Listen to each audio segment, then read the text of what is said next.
우리 기독교인들은 성경을 하나님 말씀으로 믿고 살아가는 사람들입니다. 그렇기 때문에 우리가 뭘 믿을까 하는 기준이 성경입니다.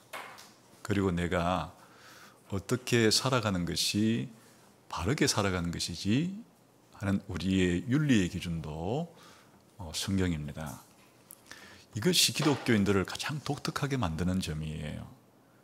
불신자들은 성경을 하나님 말씀으로 안 믿습니다. 안 믿으니까 성경에 관심이 없습니다.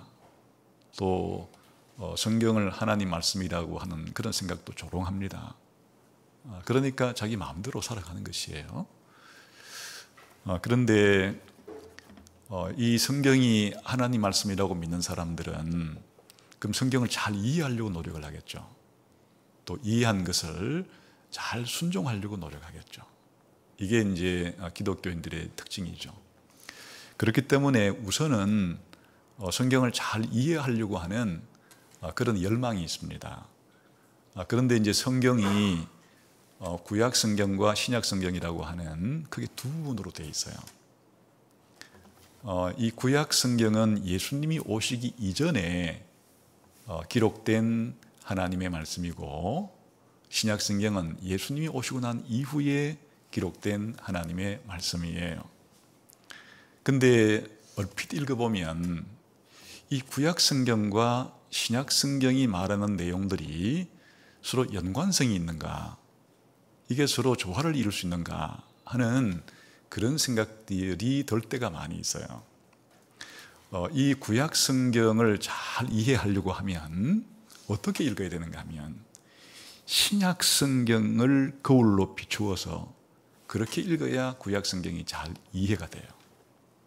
반대로 신약 성경을 잘 이해하려고 하면 거꾸로 구약 성경의 거울을 잘 비추어 주어야 신약 성경이 잘 이해가 돼요.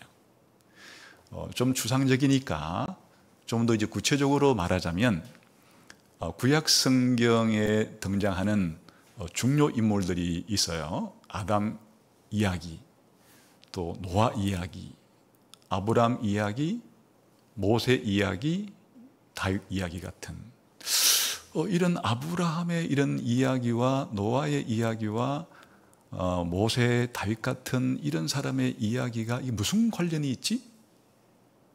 그래도 오늘 나한테는 이게 무슨 연관이 있지? 이렇게 너무나 우리보다 오래 떨어졌던 시대와 또 우리가 살고 있는 장소와는 전혀 다른 장소에 살았던 사람들의 이야기이기 때문에 우리하고는 별로 관련이 없는 것 같이 그렇게 이해될 수가 있잖아요.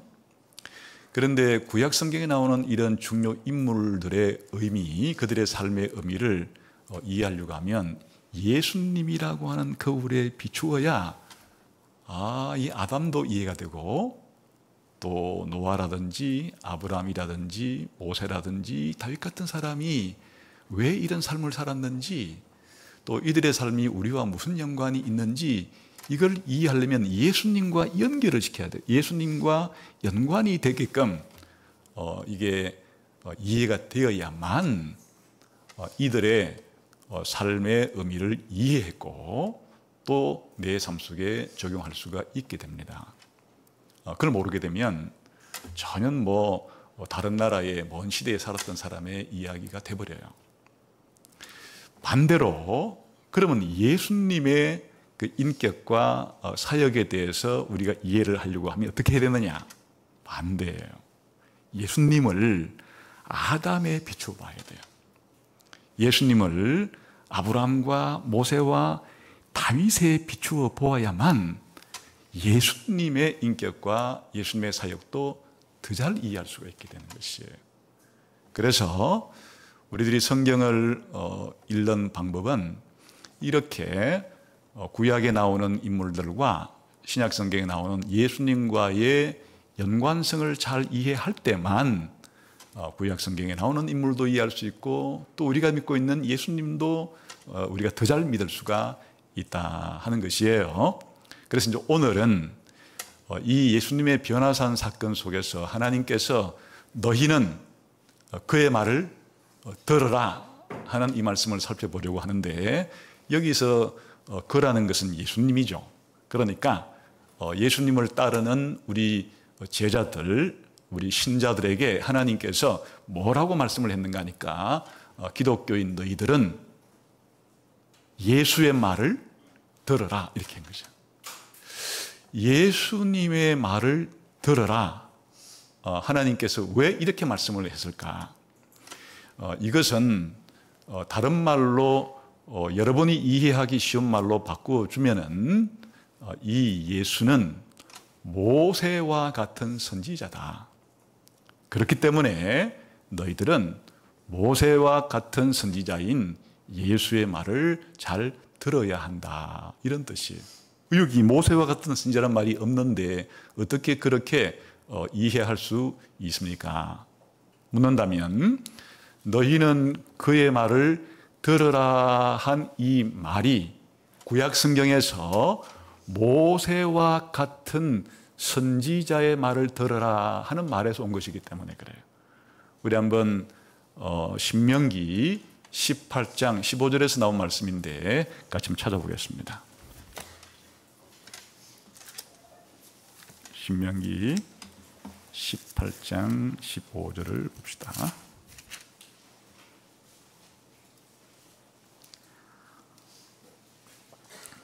다 같이 한번 읽겠습니다. 시작. 내 하나님 여호와께서 너희 가운데서 내 형제 중에서 너를 위하여 나와 같은 선지자 하나를 일으키시리니 너희는 그의 말을 들을지니라. 이 말이 여기에 바로 너희는 그의 말을 들으라 하는 말이, 누구 말을 들으라고요? 모세가 나와 같은 선지자 하나를 하나님께서 일으킨다, 이 세상에 보내줄 텐데, 누구 말을 들어야 하면 앞으로 하나님께서 이 세상에 보내어 주실 나와 같은 선지자 그의 말을 잘 들어야 한다. 모세가 이렇게 말을 한 거예요. 여기에 이 모세와 같은 선지자라 하는 것은 이제 사실은 다른 말로 말하면 앞으로 하나님께서 보내어 주실 메시아라는 말이에요. 그런데 그 앞으로 하나님께서 이 세상을 구원하시게 될 그런 메시아를 뭐라고 표현했는가 하니까, 모세가 자기 나와 같은 선지자라고 표현을 해요. 그래서 나와 같은 선지자가 앞으로 오게 되면 그의 말을 잘 들어야 한다. 그렇게 이제 모세가 이스라엘 백성에게 이야기를 해준 거예요. 이 이야기를 한 시점은 모세가 이 가나안 땅에 들어가기 직전에 이제 죽죠. 죽기 전에 자기는 죽지만은 자기가 40년 동안 광야에서 인도했던 이스라엘 백성은 이제 가나안 땅에 들어가게 될 거예요. 그 가나안 땅에 들어가게 될 백성들을 향해서 사실은 이제 신명기라고 하는 이 내용을 가르쳤는데, 그 가장 핵심적을 요지를 말하라면 이거예요. 앞으로 하나님이 나와 같은 선지자 한 명을 세워줄 텐데 그의 말을 잘 들어라, 그 말이에요. 그러면 이 모세라는 인물이 어떤 인물이길래 모세 같은 선지자를 보내어 줄 것이고 모세 같은 선지자의 말을 들어야만 하는 것인가? 사실 모세라고 하는 이 인물은 이스라엘 2000년 역사 가운데 가장 위대한 인물 가운데 하나예요. 아브라함이 이스라엘 민족의 조상이잖아요. 그리고 이제 예수님이 올 때까지 2000년의 시간이 흘러가요. 아브라함이 하나님께 부름받은 때가 예수님이 오시기 한 2000년 전쯤 부름을 받아서 이스라엘 민족이 만들어져요. 그리고 이제 예수님이 그 이스라엘 민족 가운데 구세주로 오시게 되는데, 이 기간 중에서 수많은 인물들이 이스라엘 백성 가운데 태어나서 사역하다가 죽었을 거 아니에요? 근데 그 중에서 모세는 우뚝 선 에베레스트 산과 같은 그런 높은 위치를 차지하는 그런 인물이에요. 한번 모세라는 인물을 생각해 봐요. 이 모세에 대해서 기록한 그 분량 자체가 압도적이에요. 하나님께서 이 천지를 창조하고 난 다음에 아담 창조한 이야기, 또 노아 홍수 이야기, 바벨탑 이야기, 인류의 태고의 세계사를 할애하는 데는 창세기 1장부터 11장까지 그 11장 안에 빠른 속도로 이렇게 그 인류 최초의 세계사의 이야기도 그 정도로 딱 이야기하고 말았는데, 그 다음 이제 아브라함이라고 하는 이스라엘 민족의 조상을 부르면서부터는 창세기 12장부터 50장까지 아브라함 이야기, 이삭 이야기, 야곱 이야기, 야곱의 12아들 이야기, 이건 이스라엘의 족장들 이야기, 이스라엘의 이 족장들의 이야기를 기록하는데 창세기 12장부터 50장까지 상당히 거의 한 40장 정도의 분량을 할애해서 기록을 한단 말이에요. 그런데 모세가 태어나서부터 죽을 때까지 이야기는 출애굽기라는 성경에서부터 레위기, 민수기, 신명기라고 하는 이 모세 오경 중에서 창세기를 제외한 4권의 성경책 이야기가 모세 이야기예요.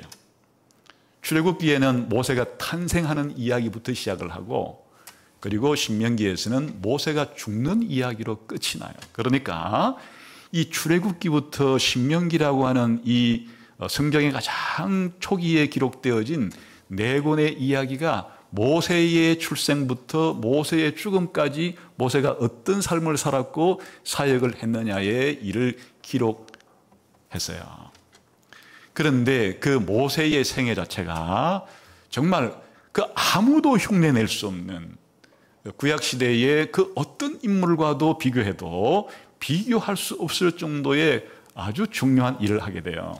한번 첫 번째 생각해 봐요. 모세가 이스라엘 민족을 이집트의 400년 노예살이를 하고 있던 사람들을 해방시키고 탈출시켜서 이집트로부터 데리고 나오잖아요. 요즘식으로 말하면 모세는 구국의 영웅이죠. 건국의 영웅이에요. 그러니까 이스라엘 역사를 생각할 때 이 모세가 자기의 조상들을 이집트로부터 해방시킨 이 이야기는 이스라엘이라는 국가가 존재하는 이상 자신들의 이야기의 첫 출발점이 되는 이 일에 하나님께 쓰임받은 사람이니까 이 한 가지만으로도 모세는 이스라엘의 역사 가운데 치울 수 없는 그런 업적을 남긴 사람이에요. 그런데 이런 과정 속에서 모세가 얼마나 대단한 일을 해요. 10가지 재앙을 이집트에 내려서 바로를 물리치고 이스라엘 백성을 끌고 나올 때 홍해를 육지처럼 가르고 나오고, 또 40년 동안 광야 생활을 할 때 그 남자만 60만 명이니까 여성과 아이들과 노인들을 포함하면 약 200만 명이 넘을 사람들을 40년간 데리고 다니면서 먹인 사람이에요. 그뿐 아니라 시내산에서 이스라엘 백성에게 앞으로 이스라엘이라는 국가가 존재하는 동안에 그들이 삶을 살아야 될 헌법과도 같은 그 율법을 그들에게 전해준 사람이에요. 그리고 이스라엘의 특징 자체가 하나님의 백성들이에요. 하나님과 이스라엘 사람들 사이에 언약을 맺었기 때문인데, 모세가 바로 하나님과 이스라엘 백성이 언약을 맺을 때 곧 중보자로 그렇게 언약 체결하는 역할을 했던 사람이기도 해요. 그렇기 때문에 이 모세의 이 업적이라는 것은 이제 불후의 업적을 가진 그런 사람인데, 그러면 모세 같은 선지자라 이렇게 앞으로 오실 메시아를 모세 같은 선지자로 표현했을 때 모세의 어떤 점을 말하는 걸까? 어떤 점 때문에 앞으로 올 구원자인 메시아는 모세 같은 선지자라고 표현을 했을까? 그게 이제 신명기 18장 15절 그 뒷부분을 읽어보면 알 수 있어요. 다시 신명기 18장 돌아와서 그 16절부터 읽어봅시다. 시작. 이것이 곧 내가 총회의 날에 호렙산에서 내 하나님 여호와께 구한 것이라. 곧 내가 말하기를 내가 다시는 내 하나님 여호와의 음성을 듣지 않게 하시고 다시는 이 큰 불을 보지 않게 하소서. 두렵건대 내가 죽을까 하나이다 하매 여호와께서 내게 이르시되 그들의 말이 옳도다.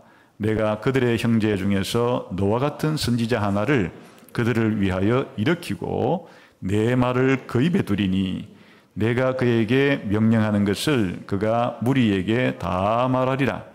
누구든지 내 이름으로 전하는 내 말을 듣지 아니하는 자는 내게 벌을 받을 것이요. 여기에 모세 같은 선지자가 무슨 일을 할 건지가 모세가 한 일을 바탕으로 지금 설명을 해주는데, 이게 시내산에서 벌어졌던 사건을 지금 소개하고 있는 거예요. 이게 이제 무슨 뜻인가 하면, 하나님께서 시내산에서 이스라엘 백성에게 친히 말씀을 하셨어요.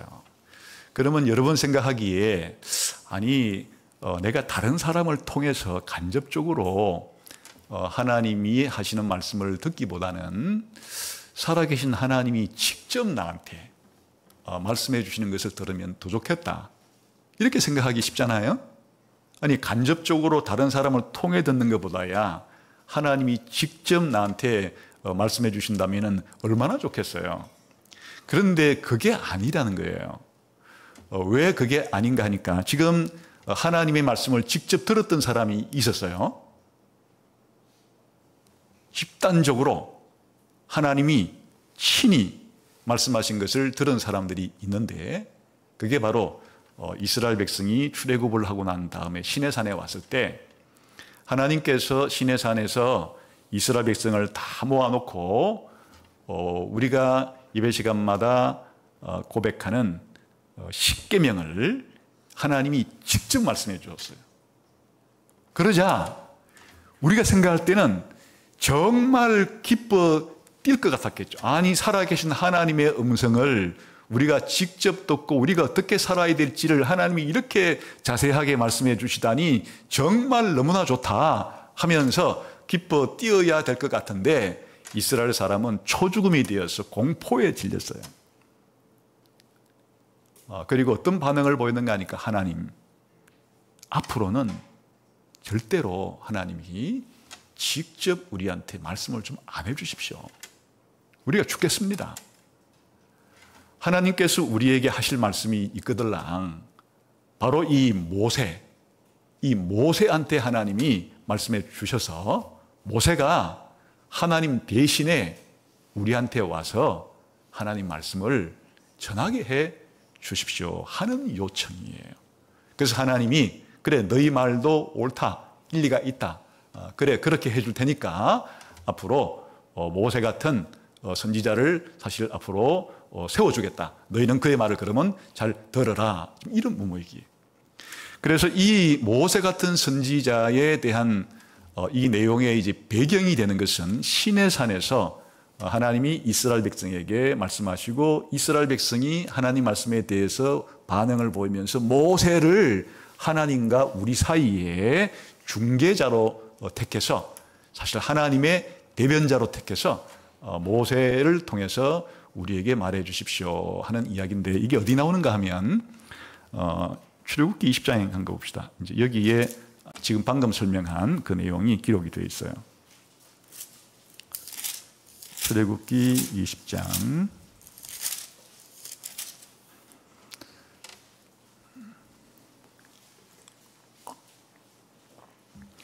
20장의 시작 부분을 한번 읽어봅시다.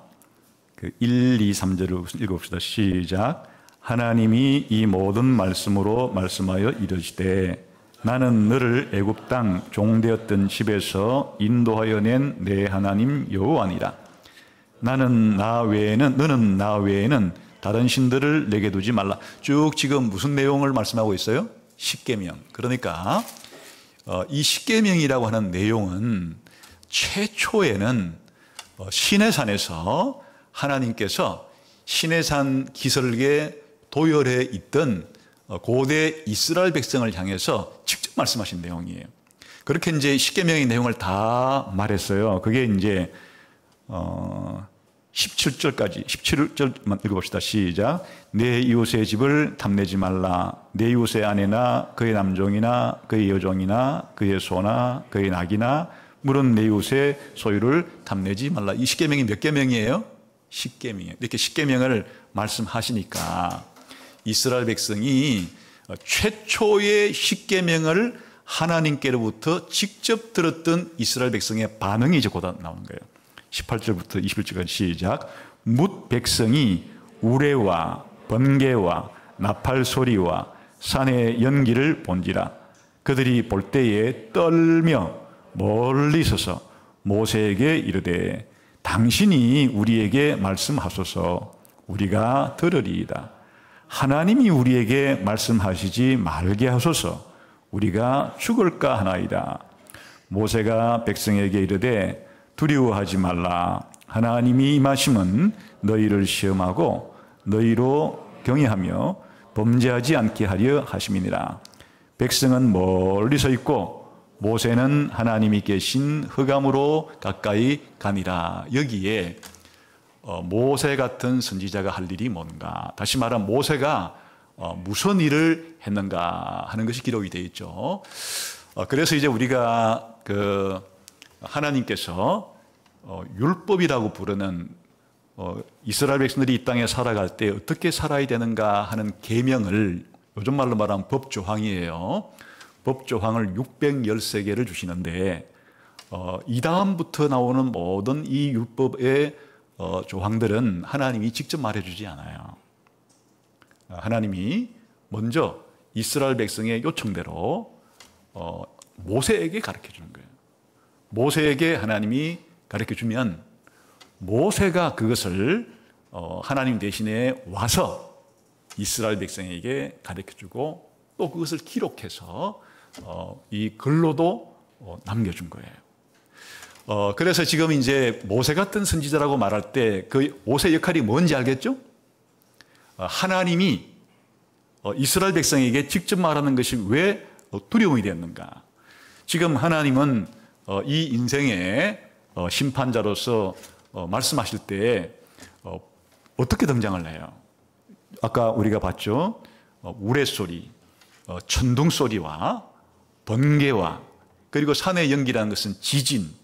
그러니까 천둥소리가 나고 번개가 치고 또 지진이 나서 연기가 자욱한 무시무시한 그러한 상황 속에서 하나님께서 이스라엘 백성에게 이 십계명을 지키라고 말씀을 하니까 그 하나님이 이 죄인된 이스라엘 백성으로서는 너무나 두렵고 너무나 공포스러워서 그 하나님이 자신들에게 이렇게 하는 말씀 자체를 들을 준비가 전혀 감당이 안 되는 것이에요. 그래서 이제 하나님께서 이스라엘 백성의 이런 요청대로 이 모세를 하나님의 말씀을 전하는 대변인으로 삼아요. 그래서 이제 선지자라는 말이 뭔가 하니까 바로 이거예요. 선지자라는 사람이 하는 역할이 무엇인가 하면 하나님 말씀을 전해주는 사람이에요. 그런데 하나님이 직접 전하지 않고 이 선지자라는 사람을 하나님께서 불러서 이 선지자를 통해서 하나님 말씀을 전해주는 그런 역할을 하는 사람이니까 곧 그러면 이제 무슨 결과가 생기는가 하면 선지자가 한 말, 다시 말하면 모세가 이스라엘 백성에게 한 말은 누구 말이에요? 일단 모세 말이겠지만 그건 모세 자신이 스스로 만들어낸 말이 아니에요. 누구 말이죠? 하나님의 말이에요. 모세의 말이 곧 하나님의 말씀이 되는 거예요. 언제나 하나님의 말씀은 모세를 통해서 전달이 된 거예요. 그는 모세가 가지고 있는 이 말씀의 권위, 모세가 전하는 말은 우리가 어떻게 반응을 해야 됐어요? 믿어야 되고 또 순종해야 되는 거예요. 왜 모세라는 한 사람이 그렇게 우리에게 하라고 한 그 말을 믿고 또 순종까지 해야 하느냐? 그것은 모세 자신의 말이 아니기 때문이에요. 곧 모세의 권위는 하나님의 권위와 하나님의 권위를 대행하는 것이기 때문에 모세 이꼴 하나님은 긴밀한 연결 관계를 가지고 있어서 곧 모세의 말을 믿는 것은 하나님 말씀을 믿는 거고 모세의 말을 불순종하는 것은 하나님 말씀을 불순종하는 것이 되는 이렇게 심각한 모세가 가지고 있는 하나님 말씀을 전해줄 수 있는 이런 역할을 지금 모세가 맡고 있는 거예요. 그러니까 이제 앞으로 이런 사람들이 이스라엘 역사 가운데 많이 생겨나게 되죠. 엘리야든 엘리사든 이사야든 예레미야든 뭐 이런 선지자들이 많이 이스라엘 역사에 출연하게 될 텐데 이 모든 선지자들 중에 선지자가 누군가니까 모세라는 사람이에요. 모세는 선지자 중에 선지자예요. 이 모세가 하나님께 들었던 이 율법을 이스라엘 백성에게 전해준 이것이 바로 모세오경이라는 이 책에 다 기록이 되어 있고 이 토라라고 부르기도 하고 우리는 율법이라 번역하고 있는데 바로 이 토라 혹은 이 율법은 이스라엘 삶의 기초가 돼요. 앞으로 모세 뒤에 부름받게 되는 모든 선지자들은 결국 이 율법의 기초에서 하나님의 말씀을 전하게 되니까 사실은 하나님이 이스라엘 백성에게 하신 말씀이 모세를 통해서 전달이 되었다 이렇게 생각하면 되는 거예요. 그리고 그 이후에 나오는 모든 선지자들은 이 모세의 뒤를 이어서 모세가 한 역할을 모세보다는 좀 떨어지는 상태에서 모세가 가지고 있는 이 큰 규모에 비해서는 모세의 이런 선지자 사역의 한 부분을 담당했다라고 해도 정도로 그렇게 이제 선지자 사역을 하게 되는 것이에요. 여기에 바로 모세 같은 선지자의 비밀이 나오는 거예요. 근데 이게 얼마나 중요하냐. 신명기 마지막 34장을 가보겠어요. 이 신명기를 다 끝낼 때 이제 신명기 34장에는 모세가 죽는 이야기가 나와요. 1절부터 이제 8절까지는 이제 모세가 죽어서 장사되는 이야기고 이제 9절은 모세의 후계자 여호수아가 세움받는 이야기. 그리고 이제 맨 마지막을 어떻게 끝을 내는가 하면 10절, 11절, 12절을 읽어봅시다. 시작. 그 후에는 이스라엘에 모세와 같은 선지자가 일어나지 못하였나니 모세는 여호와께서 대면하여 아시던 자요 여호와께서 그를 애굽 땅에 보내사 바로와 그의 모든 신하와 그의 온 땅의 모든 이적과 기사와 모든 큰 권능과 위엄을 행하게 하심에 온 이스라엘의 목전에서 그것을 행한 자들아. 아주 이상하게 이 신명기가 끝이 나요. 이건 34장 같은 경우는 모세가 죽은 이야기니까 모세가 쓴 게 아니죠. 이제 모세가 죽고 난 다음에 나중에 성경을 순서별로 배치해서 최종적으로 구약 성경을 편집할 때 최종적으로 편집한 사람이 누군지는 모르지만은 여기에 모세오경을 끝내는 지점에 모세의 죽음까지 기록을 해서 이렇게 이제 마무리를 했는데 그때 이상한 말을 하고 있어요. 10절 다시 읽어봐요. 시작. 그 후에는 이스라엘에 모세와 같은 선지자가 일어나지 못하였다. 이게 무슨 말이에요? 지금 하나님께서 신명기 18장 15절에 약속한 게 뭐예요? 아주 위대한 약속인데 메시아가 오실 것에 대한 약속이잖아요. 이건 미래에 있을 일이에요.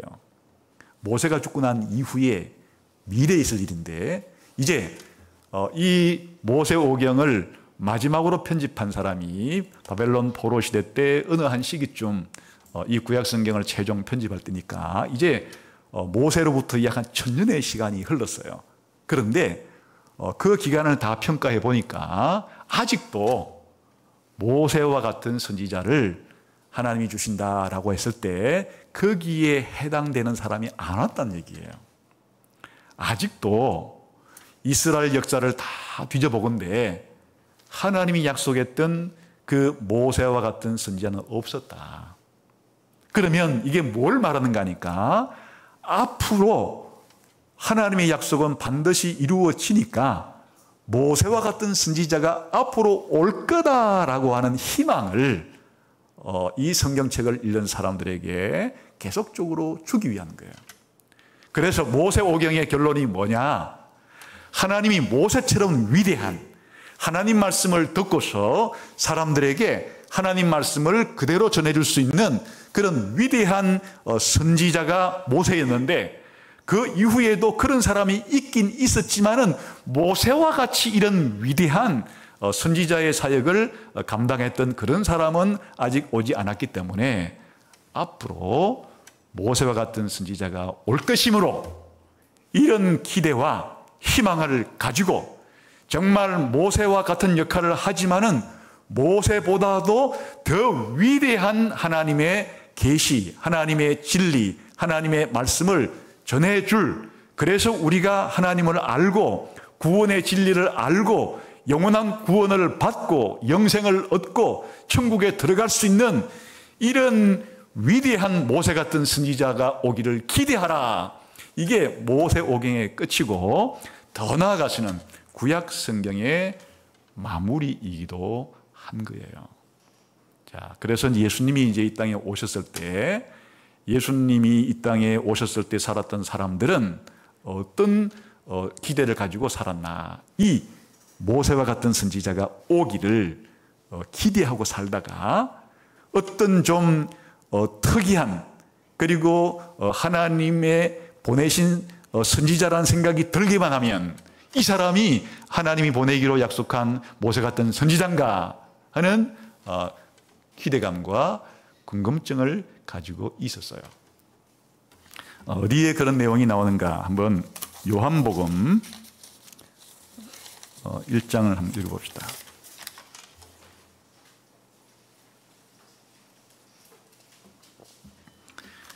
1장 21절 22절 같이 한번 읽어봅시다. 시작.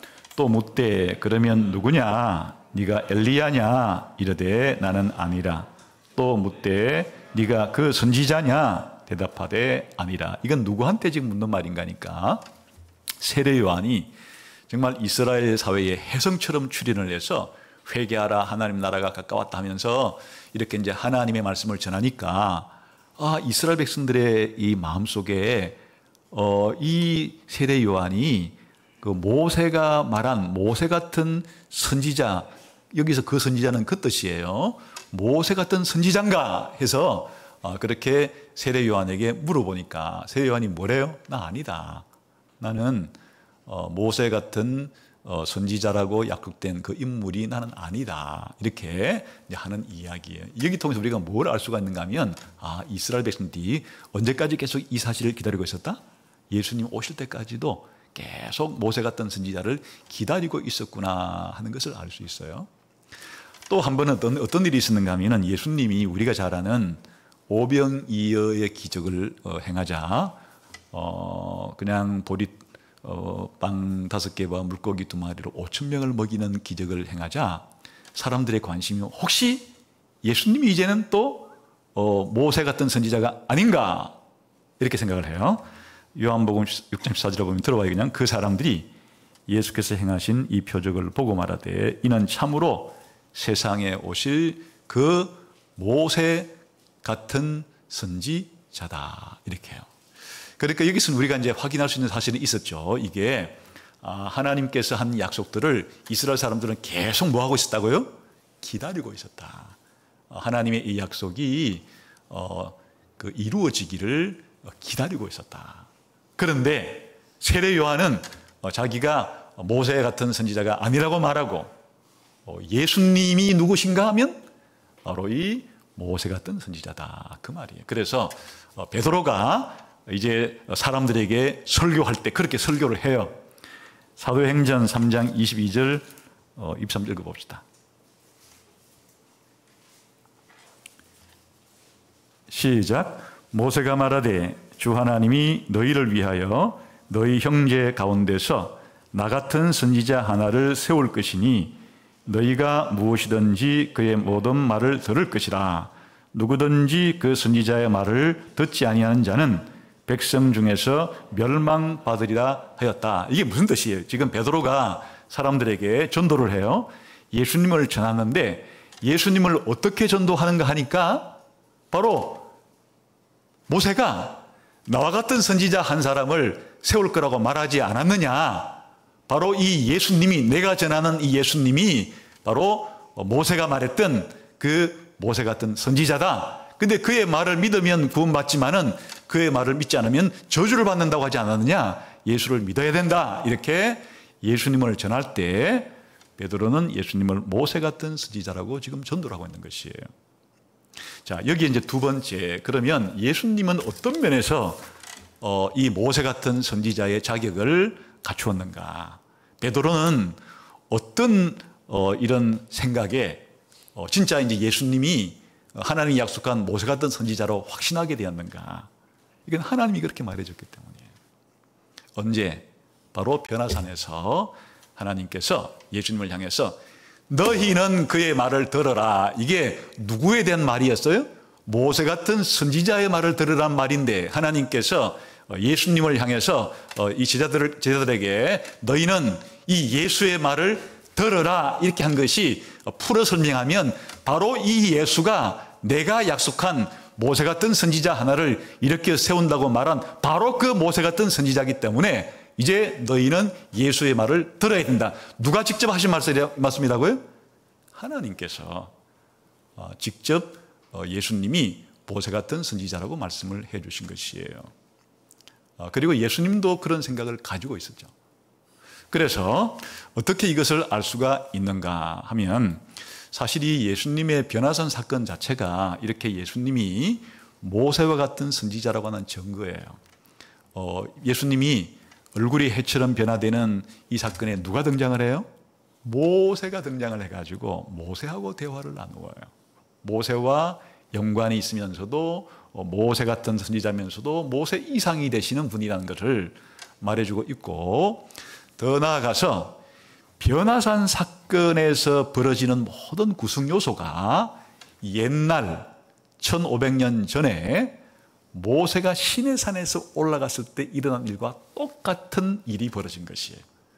옛날 하나님께서 이스라엘 백성에게 율법을 전해줄 때 하나님이 모세를 시내산으로 불러 올렸어요. 그때 누구를 함께 데려오라 그러는가 하면 엿새 후에 또 시내산에 올라갔을 때 아론과 나답과 아비후라는 세 사람을 데리고라고 말해요.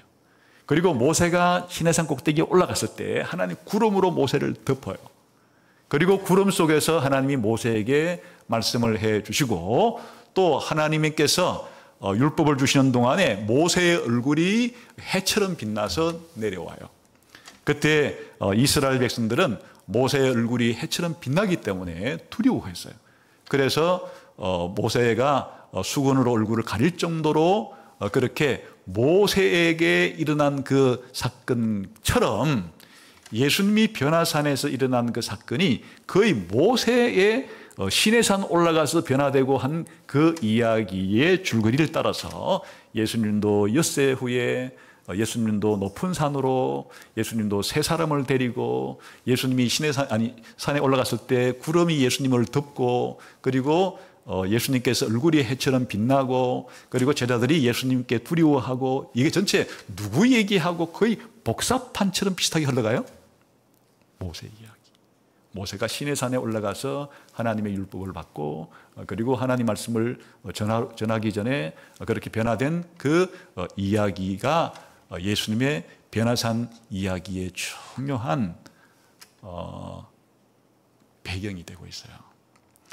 더 나아가서 아예 이 마태복음이라는 예수님에 대한 일종의 전기를 써서 예수님을 믿으라고 전할 때 모세 이야기의 흐름을 따라서 예수님 이야기를 전달해줘요.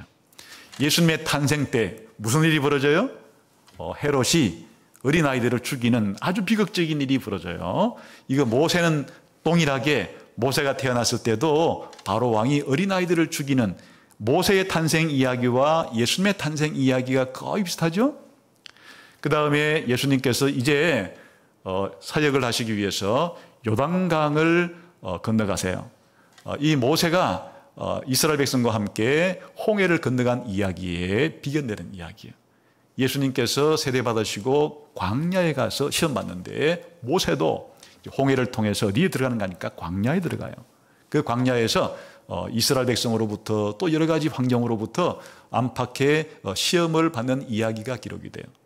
또 예수님께서는 산에 올라가서 하나님의 말씀을 전해주는데 이게 산상설교라고 불러요. 모세도 시내산에 올라가서 하나님 말씀을 듣고 그리고 이스라엘 백성에게 하나님의 토라, 율법을 전해주죠. 그리고 예수님께서 많은 기적들을 행하는데 모세도 엄청난 기적들을 행했죠. 그리고 예수님께서 뭐라고 말씀하시는가 하니까 아버지 이외에는 아들인 나를 잘 알지 못하고 아들인 나 위에는 하나님 아버지를 잘 모른다. 그렇기 때문에 내가 하나님 아버지를 전해주는 것은 이게 사실이다. 진리다. 이렇게 하나님 아버지와 하나님의 아들 예수님이 얼마나 가까운 사이인지를 이렇게 말했는데 모세도 뭐라고 말하고 있어요? 모세는 하나님이 얼굴과 얼굴을 대면해서 말하던 자다. 그러니까 구약시대에 이 모세가 하나님과의 관계의 이 친밀함은 다른 사람에게는 사용하지 않는 그냥 하나님이 모세와는 얼굴과 얼굴을 맞대고 이야기했다. 이렇게 모세의 얼굴과 얼굴을 맞대고 이야기할 정도로 하나님과 모세가 친밀한 사이였다 하는 것 자체가 아까 예수님께서는 그렇게 표현한 것이에요. 아버지 이외에는 아들인 나를 아는 자가 없고 아들인 나 이외에는 아버지를 아는 자가 없으니 아버지를 가장 친근하게 친밀하게 아는 자는 바로 나다. 그러니까 내 말은 확실하고 내 말을 믿는 자들은 안식을 얻을 수가 있다. 이렇게 약속을 해 주신 것이에요. 그리고 예수님께서 산에 올라가서 얼굴이 해처럼 변모되신 이것은 역시 모세가 시내산 꼭대기에 올라가서 하나님과 함께 있을 때 얼굴이 해처럼 빛나게 된 것에 반영이 되는 것이고, 그리고 예수님께서 이제 마태복음의 제일 끝에 가시게 되면은 예수님 제자들에게 너희가 땅끝까지 가서 복음을 전하고 또 하나님 말씀을 그렇게 증거해야 된다는 사실을 그렇게 명령하는데, 모세도 마지막 이 땅에 죽기 전에 여호수아를 후계자로 삼아서 이제 모세가 기록한 이 하나님 말씀을 잘 지키도록 후계자를 위임을 하는 것으로 끝이 나요. 그러니까 마태복음을 읽어갈 때 예수님의 탄생부터 부활한 이후에 제자들에게 지상명령을 말씀하신 이 이야기가 누구의 이야기에 비추어서 예수님의 이야기를 전한 느낌을 받게 돼요? 모세의 이야기에 비추어서 예수님 이야기도 그렇게 전달하는, 이렇게 모세 자체가 구약시대에 누구를 가장 잘 보여주는 역할을 했다는 뜻이에요? 예수님을 보여주는 예수님의 모형 역할을 했고, 예수님께서는 바로 모세보다도 더 위대한 인물로서 모세가 하나님께 쓰임받았던 것과 같은 그러한 메시아로서의 사역을 하시는 분인 동시에 모세가 보여주었던 그 모든 역할을 완성하시는 또 성취하러 오신 분이다 하고 이렇게 말을 해준다 그 뜻이에요.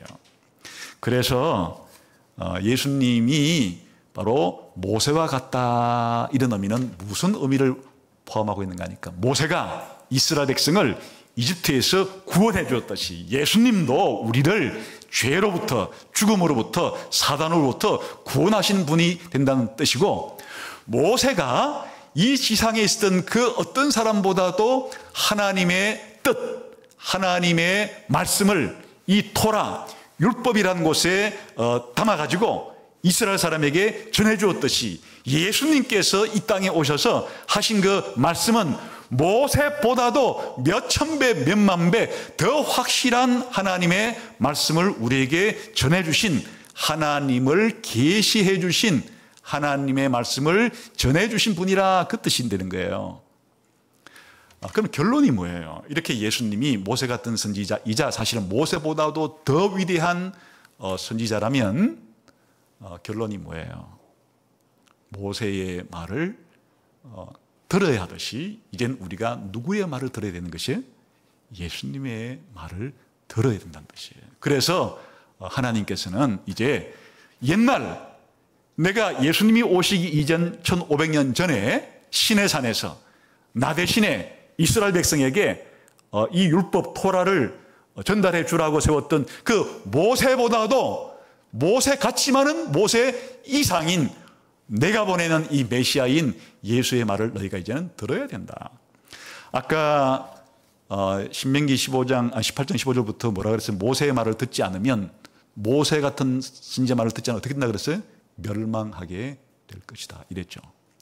그래서 이제 우리들이 예수님을 왜 믿어야 되는가 하는 것이에요.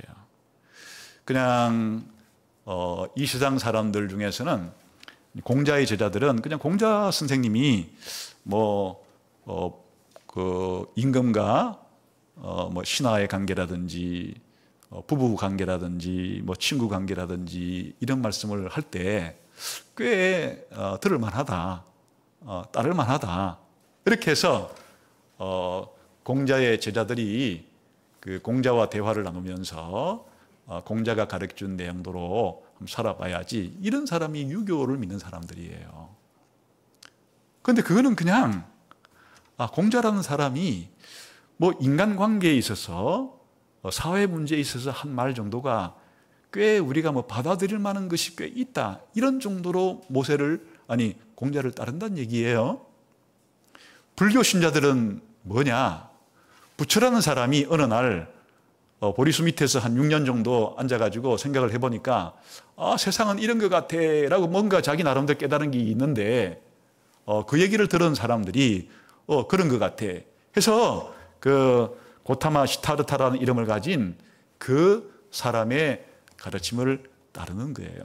아니면 많은 철학자들이 옛날에 소크라테스라든지 플라톤이라든지 아리스토텔레라든지 또 최근에는 그런 마르크스라든지 니체라든지 프로이드라든지 이런 사람의 한 말이 꽤 자기들이 생각할 때는 이 세상을 분석하고 이해하는데 좀 도움이 된다 따라가는 정도인데 예수님의 말씀은 그와는 완전히 차원이 다른 거야. 우리 다시 신명기 18장 15절에 와서 앞뒤에 한번 자세히 한번 봅시다. 이 모세 같은 선지자와 대조되는 인물들이 누군가. 앞에 9절부터 14절까지 앞에 먼저 읽어볼게요. 시작. 내 하나님 여호와께서 내게 주시는 땅에 들어가거든 너는 그 민족들의 가증한 행위를 본받지 말 것이니 그의 아들이나 딸을 불가운데로 지나가게 하는 점쟁이나 기둥을 말하는 자나 요술하는 자나 무당이나 치는 자나 신접자나 박수나 초혼자를 너희 가운데서 용납하지 말라. 이런 일을 행하는 모든 자를 여호와께서 가증히 여기시나니 이런 가증한 일로 말미암아 내 하나님 여호와께서 그들을 내 앞에서 쫓아내시느니라. 너는 내 하나님 여호와 앞에서 완전하라. 내가 쫓아낼 이 민족들은 기둥을 말하는 자나 점쟁이들의 말을 듣거니와 내게는 내 하나님 여호와께서 이런 일을 용납하지 아니하시느니라. 그러니까 이스라엘 사람들이 들어가려고 하는 가나안 땅에는 어떤 사람들이 덕실덕실 됐는가 하니까 그냥 귀신의 힘을 빌려서 죽은 사람의 혼을 내가 받고 그의 말을 들었다고 하는 사람들, 그리고 자기들 나름대로의 미래를 점친다고 해서 점쟁이들과 기둥을 말하는 사람, 이런 사람들이 덕실덕실 됐어요. 다 하나님께서 그들에게 사람에게 전하는 말을 전하는 사람들이 아니죠. 전부 다 자기의 경험과 자기의 생각을 바탕으로 했거나 아니면 악령들의 영향을 받아서 그렇게 말했거나 간에 전부 다 하나님의 적들이고 하나님의 원수들이고 하나님이 하라고 한 말도 아닌데 자기들 마음대로 다른 신의 이름을 빌려서 그렇게 한 것들은 전부 다 거짓된 말들을 했기 때문에 하나님이 그들을 모두 가나안 땅에서 썰어버리겠다.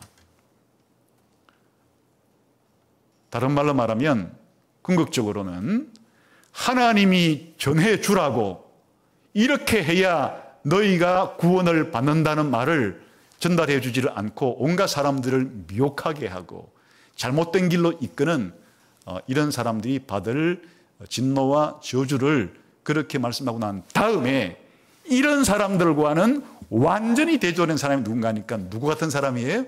모세 같은 사람이에요. 하나님께서 전해주라고 하는 말을 하나님께 가서 직접 듣고 하나님이 전해주라는 말만 와서 전해주는 이런 모세였는데 앞으로는 모세보다 더 위대한 모세 같은 선지자를 내가 보낸다 그 얘기고 또 끝에도 또 대조를 이루어요. 아까 19절까지 다음에 20절에서 22절을 봅시다. 시작. 만일 어떤 선지자가 내가 전하라고 명령하지 아니한 말을 제 마음대로 내 이름으로 전하든지 다른 신들의 이름으로 말하면 그 선지자는 죽임을 당하리라 하셨느니라.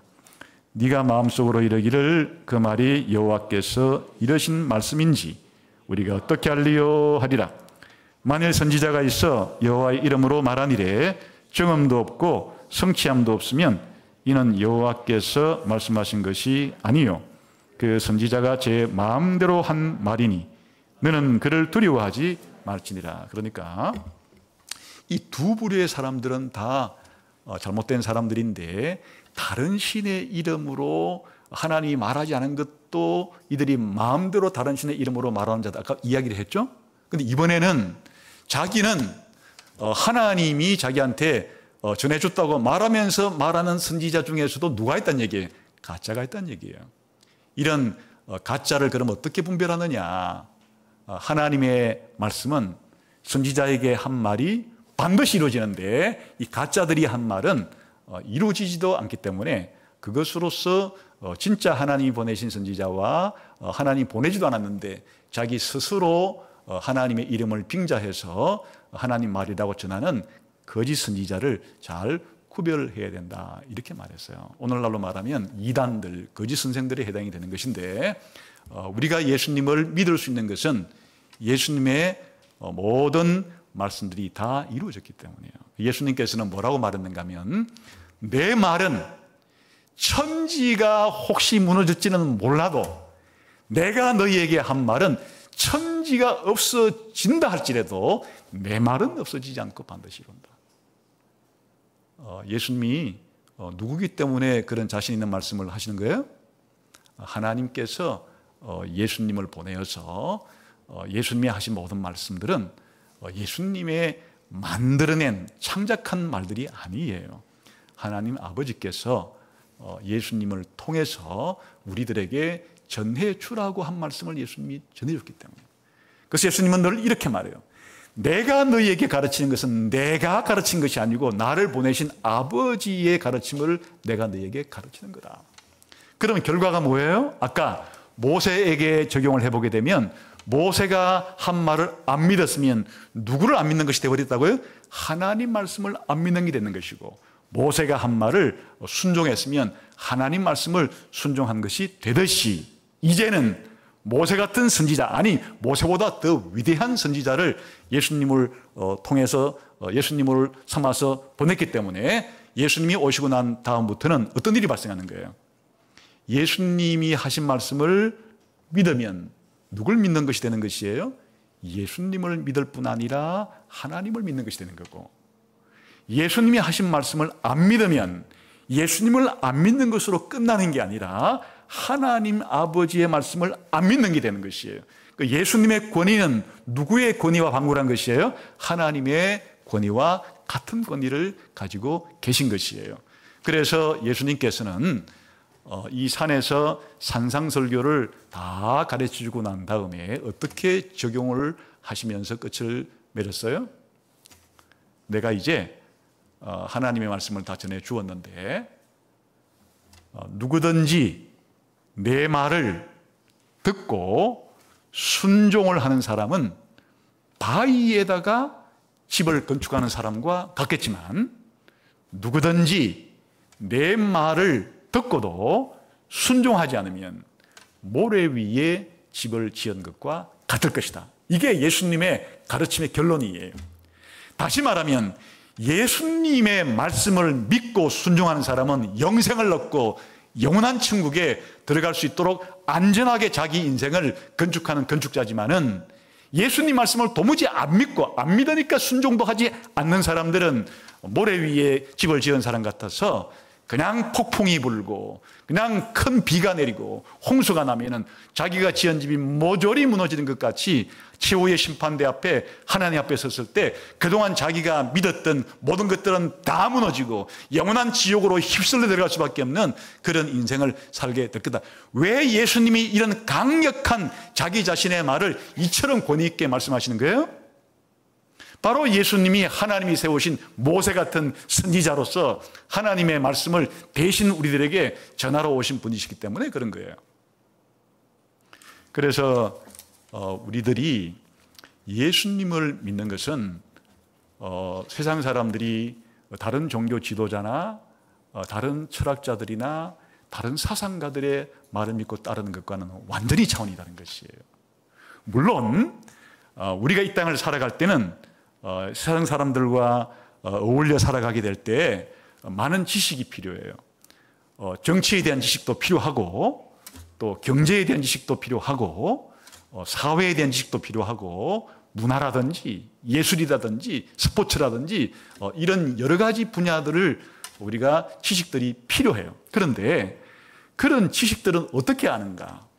하나님께서 이 세상 만물을 통해서, 그리고 우리 사람의 마음속에 이성이라는 걸 주어서, 또 우리의 감각이라는 걸 주어서 하나님께서 이런 것들을 알아낼 수 있도록 주셨어요. 그거를 일반 계시라 부르는데, 그래서 신자든 불신자든 이 세상에 태어나서 하나님이 만드신 하늘을 보고 전체를 보고, 또 하나님 만드신 지구를 보고, 하나님 만드신 사람들을 보고 이 사회를 볼 때 하나님 주신 눈, 코, 귀, 입을 가지고, 또 하나님이 주신 이성을 가지고 잘 경험한 데이터를 모아서 분석도 하고 추리도 하고 논리적으로 연결도 하고, 이렇게 하면 사람들이 모여 살아갈 때 한 국가를 형성했을 때 어떤 국가를 형성해 살아가는 것이 그래도 사람이 살기 좋은 국가를 만들 수 있는 것인가, 또 사람들이 얼마나 좋고 많은 물건들을 생산해서 더 많은 사람들이 그것들을 사용할 수 있게 하려 그러면 이 경제적인 원칙들을 어떤 원칙을 가지고 경제활동을 해야 그렇게 될 수 있는가, 그리고 가정이라든지 학교라든지 단체라든지 이런 각종 사회단체들이 고유한 목적을 가지고 이 세상에 필요한 일들을 할 때 어떻게 이런 사회 조직들을 잘 조직해야 원만하게 목적을 이룰 수 있는지, 그리고 우리가 음악이라든지 미술이라든지 영화라든지 이런 예술 활동을 어떻게 만들어내고 이것들이 우리의 삶 속에 어떤 영향을 주는, 이런 것들은 다 자연계시, 일반계시를 통해서 아는 것인데, 그런데 이 모든 일반계시라고 하는 것들 자체는 사실 우리가 이 세상에 살아갈 때 이 세상에 살아있는 동안에 그래도 옷도 입고 음식도 먹고 또 집도 짓고, 또 때로는 정신적으로 그렇게 음악을 만들어서 즐기기도 하고 뭐 이런 활동을 하면서 이 세상 살이를 하는데 필요한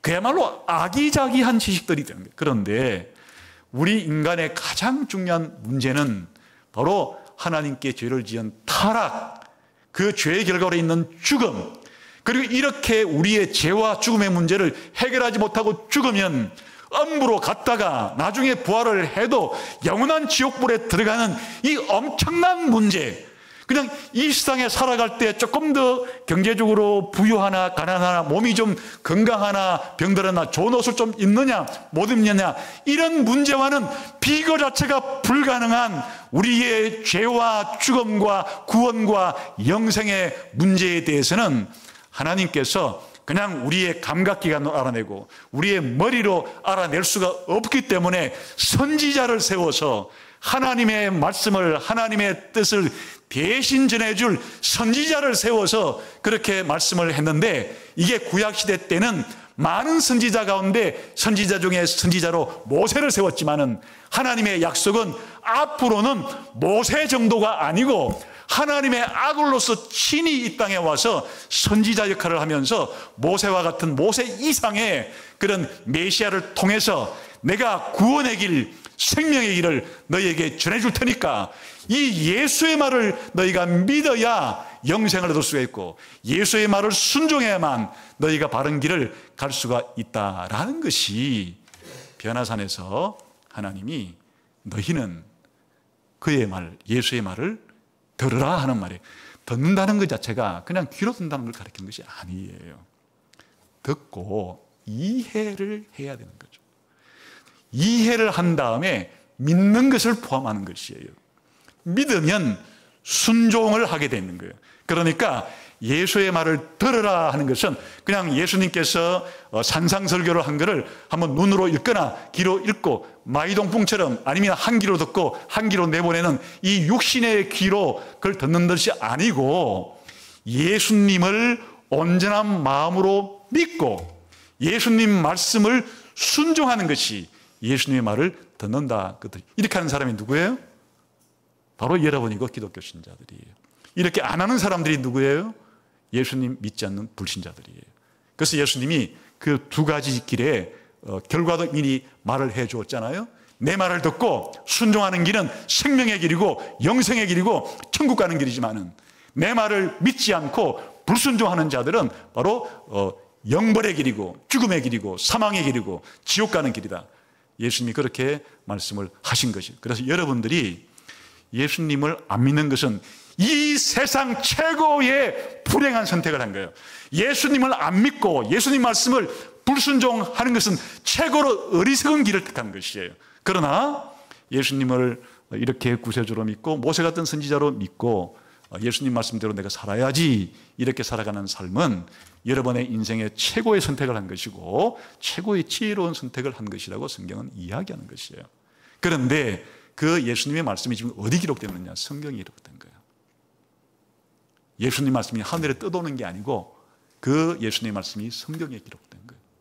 그래서 우리가 예수님의 말을 듣는 길은 오늘날에는 바로 예수님 말씀을 기록해 놓은 이 성경을 읽고 믿고 성경대로 살아가려고 하는 것이 바로 우리 신자들의 삶이다. 여러분이 아닌 불신자들은 저는 그렇게 살지를 않아요. 지금도 그들이 살아가는 삶의 방식은 자기의 경험을 기초로 자기의 생각을 기초로 아니 누군가 다른 사람 자기가 좋아하는 그런 사람들의 경험과 그들의 지식을 기초로 살아가는데 그건 전부 다 까봤죠. 이방인의 이교의 신들의 이름으로 접신을 하거나 또 길흉을 점치거나 그렇게 점쟁이 노릇을 하거나 온갖 종류의 그런 일을 하는 사람들은 전부 다 하나님께 진노를 받게 될 것이고 심지어는 이단들 성경을 가르친다고 하면서도 하나님이 가르친 대로 제대로 안 가르친 사람들도 전부 다 거짓 선지자로서 하나님의 심판을 면치 못할 것이다. 그래서 여러분이 살아가는 삶의 방식은 굉장히 좁은 길이에요. 예수님 말씀, 성경 말씀의 기초에서 여러분의 행로를 정한 사람들이기 때문에 세상 사람들은 넓은 길이에요. 자기가 생각하고 싶은 대로 자기가 느끼는 대로 또 다른 사람 주워들은 지식을 가지고 그들을 믿고 따라가는 대로 그들은 어디든지 갈 수 있는 사람들이지만 여러분들은 바로 예수님의 말씀에 기초해서 성경 말씀에 기초해서 그렇게 믿거나 또 행동하거나 그렇게 살아가는 사람들이어서 길은 좁고 협착하지만 여러분 앞에 놓인 길은 생명의 길이라고 불리는 천국 가는 길이라고 불리는 그 길이에요. 이 확신이 있어야 돼요. 여러분이 이제 오늘 주일날 예배를 드리고 내일부터 학교에 가거나 또 직장에 가게 되면 여러분의 주변의 모든 사람들은 여러분을 조롱할지 몰라요. 마치 이방인들이 불신자들이 모세를 조롱할 수밖에 없었겠죠. 모세가 하나님 말씀에 이 전매 특허를 받았다고 독점권을 가졌다고 독점권을 가졌죠. 하나님은 모세를 세워서 모세를 통해서만 얘기를 했으니까. 예수님은 독점권을 가졌죠. 하나님께서는 예수님을 통해서만 구원의 길을 알려주셨으니까. 성경은 하나님 말씀으로서의 독점권을 가졌죠. 그러니까 우리들은 세상 사람들은 어떻게 생각하든지 성경은 하나님의 말씀이다. 이 말씀을 믿고 살아야지 하는 결심을 다시 한번 해서 이 포스트 모더니즘, 뭘 믿든지 뭘 하든지 자유다 이렇게 말하는 시대에 그렇지 않다. 나는 하나님 말씀에 기초해서 믿거나 또 순종하거나 이렇게 내 인생길을 걸어가겠다. 이런 결단이 다시 한번 새롭게 다져지기를 주님의 이름으로 축원합니다. 기도하겠습니다. 하나님 아버지, 오늘 모세 같은 선지자이신 예수님을 통해서 예수님을 믿고 예수님을 따르는 것이 얼마나 큰 복인지를, 영광인지를 생각해 보았습니다. 이 믿음이 더욱더 커지게 해 주옵소서. 예수님 이름으로 기도하옵나이다. 아멘.